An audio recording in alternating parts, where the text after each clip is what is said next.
guys make a living impersonating Abraham Lincoln. They hate the word impersonator, by the way. They prefer to call themselves presenters. We should talk about impersonators conjures up ideas as like some guy in feather boas, trying to look like Carol Channing or something.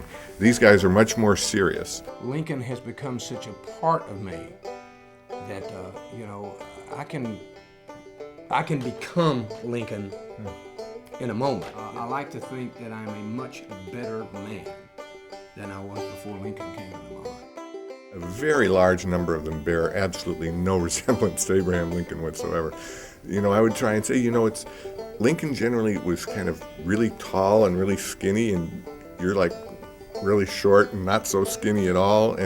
But again, the Lincoln thing was a spiritual designation almost. What they were trying to conjure up was a spirit of Lincoln. You put your beard on for that? Or? Well, yeah, in February I grow a real one. Oh. That's what I look like with my real one. Oh, okay. When they fall for history, they fall all the way.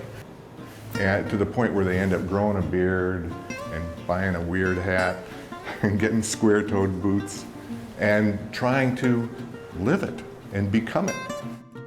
So do you color it or does it come in black? I have to color it. Everybody here colors it. Notice before your mole is gone. I haven't rubbed it off. I'll go and put it in my pocket. Oh, do you keep it it's in the tip pocket? of a pencil eraser stuck on with spirit gum. How tall are you? 6'3".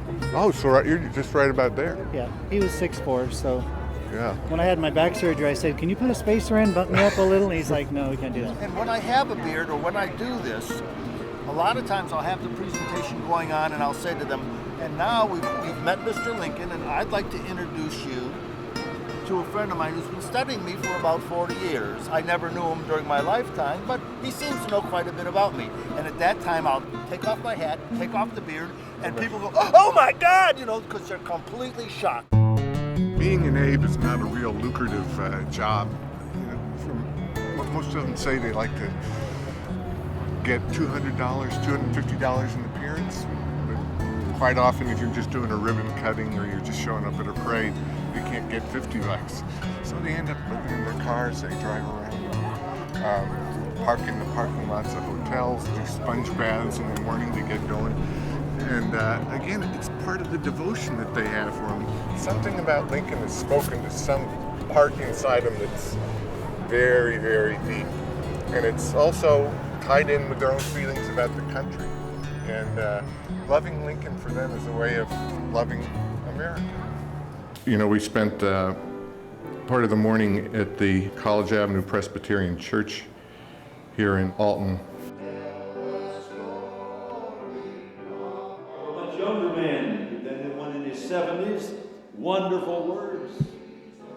And I was really struck by the program cover here because it's got three people on it. It's got Elijah Lovejoy, who was the first pastor of the church, and he's sort of a favorite son of the locals here. And so you think about it. And then right up here at the top is Jesus. And then right below him is Abraham Lincoln. Now that really tells you something about the esteem with which our friends in the ALP hold Abraham Lincoln. It is kind of creepy sometimes, I suppose, but it's also, as I say, very touching and poignant.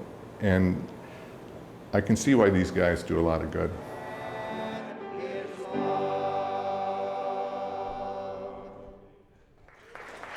For them, Lincoln is sort of a transformative figure. Not just on the outside, he didn't just change the country, he's changed these guys too, from the inside. And it's a very intense experience of history. For these guys, history isn't something long ago or something you read about in a book. They live it every day. I just want to portray his values most of all. That's most important to me. What he stood for. So it's almost a spiritual or even mystical kind of connection.